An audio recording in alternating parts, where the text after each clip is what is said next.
So I'm going to change track a little bit for my discussion today. I'm going to focus more on the learn aspect of this, knowing fully well that most companies do the listen and engage really well. We have seen some great case studies. I really liked what Kevin presented this morning. I thought fantastic work on the B2B side.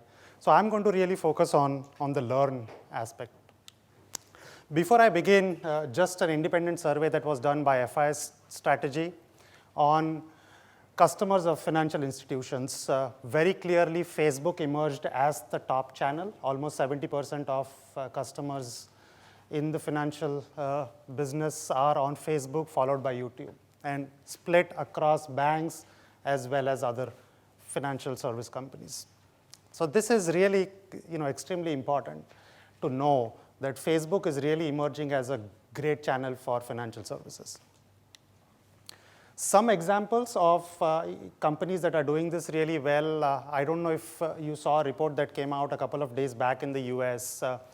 Insurance provider USA and Ally were the top two users of social media in the US, really got accolades for how they're using social media to learn. MasterCard was referred to in the morning in one of the discussions. That's again a great case study on how they use social media. I personally am greatly interested in what LinkedIn is doing. And we spoke about this yesterday in one of the discussions on how it is important for most financial companies to have motivated employees such that they improve customer experience and customer service. And LinkedIn is changing this a little. They are actually tracking employees of companies and advising companies on people-based strategies, which I thought personally was an extremely important way of using social media to understand what employees are saying and how can you motivate them to really improve customer service and customer experience. So I thought that one was really an interesting one to look at. This is what I think most companies are doing really well. Listening, I think almost every company probably in the room is doing that really well. Basic measurement, metrics around share of voice, tone, sentiment, themes, being done currently really, really well. Engagement, and we saw in our discussion this morning, all the companies are engaging really well with customers and marketing outreach. So these are the 4 areas that we think most companies are doing really well with using social media. But for us, what we have focused over the past few years is when you look at social media, there are 3 aspects that are currently being looked at: engagement, marketing, and listen. We see very few companies that are focusing on learn. So I'm really going to talk about how can you use this medium to learn and make the difference. 2 things, the way we look at it: how can you get insights from this medium such that you can differentiate yourselves, differentiate the service that you offer to your customers, differentiate the products and the offerings that you have. How can you learn from this medium to really drive experience and satisfaction to the next level? So that's really what I'm going to focus on. The framework that we use is we look at a customer life cycle and say, how can you apply this at each of the stage in the life cycle? We see great evidence today in social media where customers are telling you, win me. They're giving you cues on how you can win new customers. Most existing customers are giving cues on delight me. This is how you can delight me. And then how can you keep me? If you turn that around from your perspective, this is nothing but acquiring customers, growing them, and retaining them. And that's the framework I'm going to use for our discussion today. So when you look at customer acquisition, how can social media help? It can help by helping you understand what's the behavior of these customers, what's their interest, what's their attitude. But most importantly, you can focus it to understand what are the unmet needs that exist today in the marketplace and how can we tap into those unmet needs. So that's really what you can do at the acquisition stage by learning from social media. A lot of companies use social media for targeted messaging, understanding customers and targeting messages towards them. But the real differentiator we see is when you design outreach programs that are based on information. We have seen many instances where companies have been able to acquire or convert customers based on the information that they have propagated through this medium. So that is an extremely important piece. And a lot of times, misinformation is a big issue that we see, which becomes extremely important to deal and tackle with. I'm going to illustrate this through a case study. We do this for an insurance provider in the US. Up until now, they had great mechanisms to give them service-based alerts and engagement alerts. And we really flipped this around and said, how can we provide sales-based alerts? How can we help the company really find sales opportunities through this medium? There were 3 things that we started looking at. The first one is, can we identify pain areas related to the category and which are currently being not fulfilled by a provider that they're already using? So that's the first area we looked at. The second area we looked at is, are there any latent needs that these customers have, and can we really change the product mix to serve the latent need? And finally, what are the information needs? So by looking at these 3 areas, we put together a program which now provides this insurance provider with 90 qualified alerts every month. This was one of the big metrics to go to the management with respect to ROI. This directly helps their management to understand the investment that they're making in social media today can be translated into real sales pipeline. So this one was a real big one to show the management that there is real ROI to be had by using social media. So that's really at the acquisition stage. You go to the next stage in the life cycle when you're looking at growing customers. How can you do that?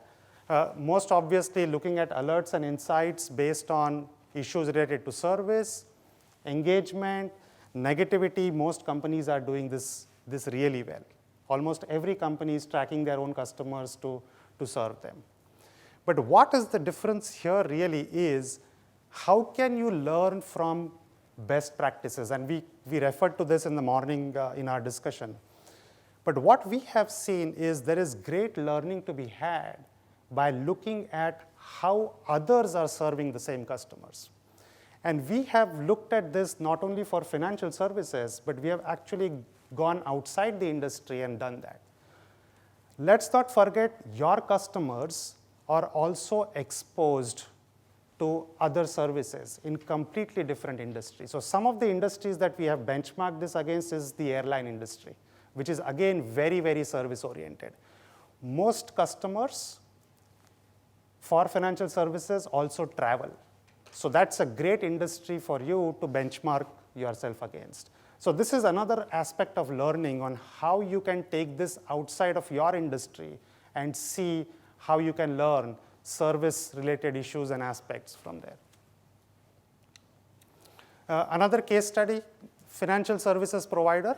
Before we started putting the program together, the only way they identified issues related to service was whenever a customer reported to them or when the customer picked up the phone and called up the contact center. What we are doing now for them is being proactive and preemptive on how you can identify issues earlier and address them before it really starts becoming a trend. So we put together a program which now tracks issues proactively. And here again, what we are doing is not focusing on customers of this particular company, but we are focusing on customers within the entire category. So the focus here is not just looking at your own customers, but looking at customers that are present across a wide cross-section within the category. That's really how we make this happen. Finally, retain. And here, the big difference that we have enabled is how can you really understand voice of the customer?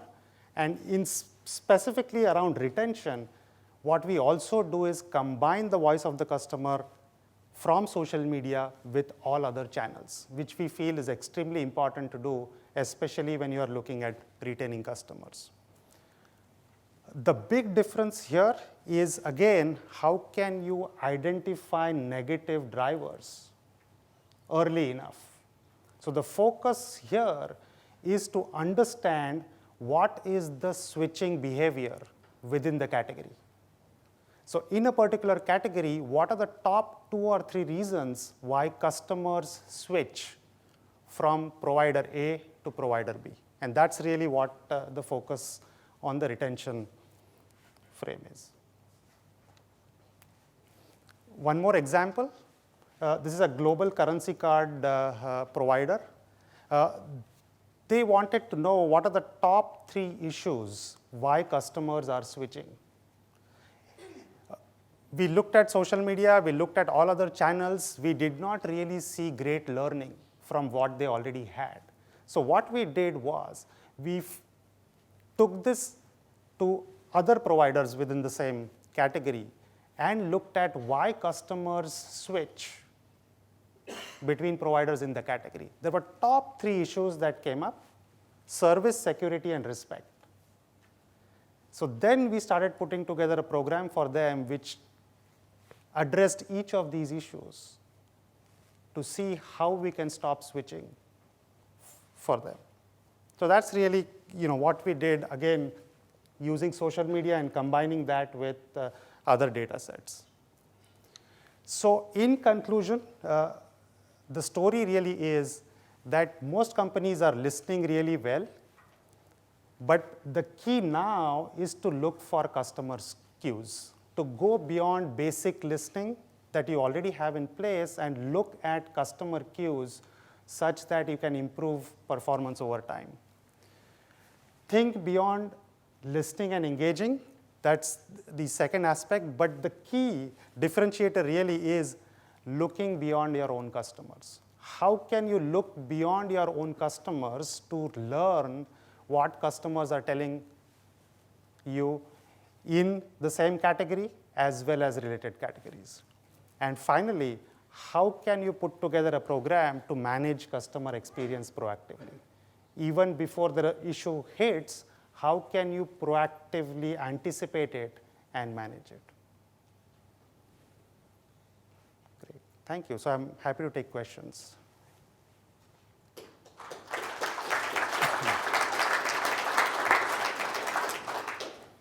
Thank you, Nilesh.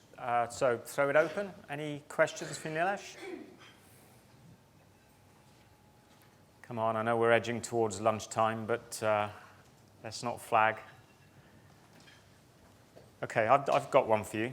Just to kick things off. I was going to ask, how important do you think organizational design is in the context of social media and also in the context of listening? Because obviously, as we've already touched upon this morning, social media can impact upon marketing, on branding, on PR, customer service.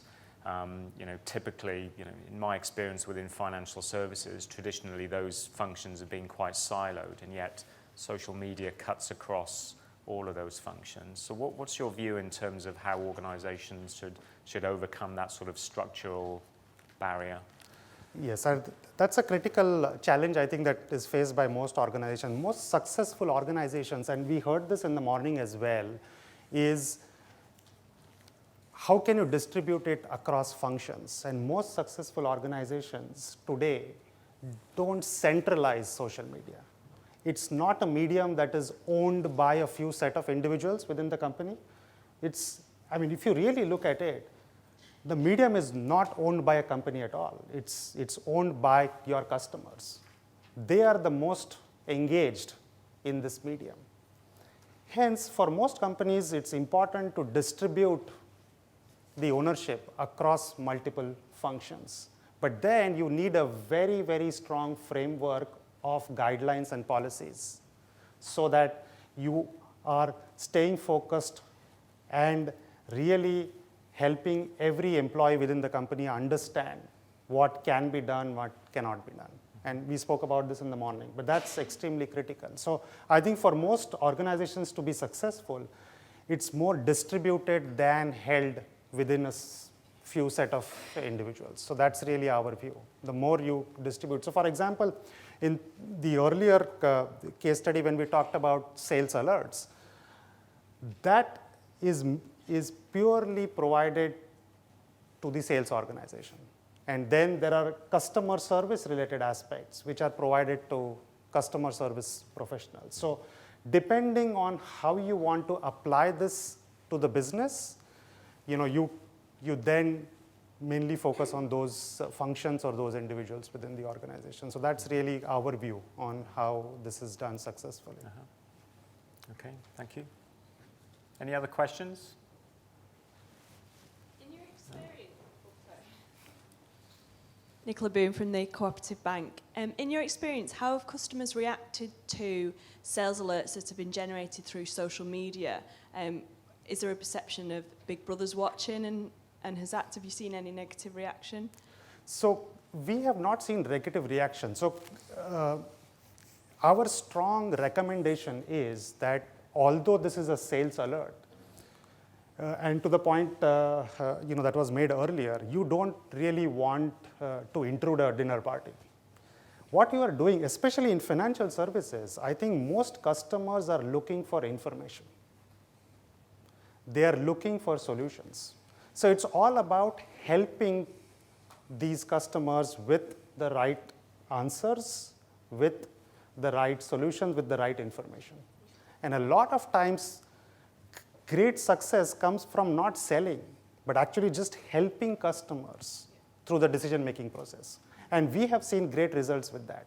So our strong recommendation is that you are not really selling. You are just helping the customer arrive at the best decision. And if you do that, eventually you will make the sale. So with some of the companies that we work with, the best convergence we see is actually when they don't try and sell. They just don't. They just help the customers understand a financial product, sometimes complicated. Insurance is a classic example. There are so many options out there that for a customer it becomes very difficult to make the right choice. But if you can help the customer through that process, I think a customer greatly appreciates that. And that's where we see the best conversions happen.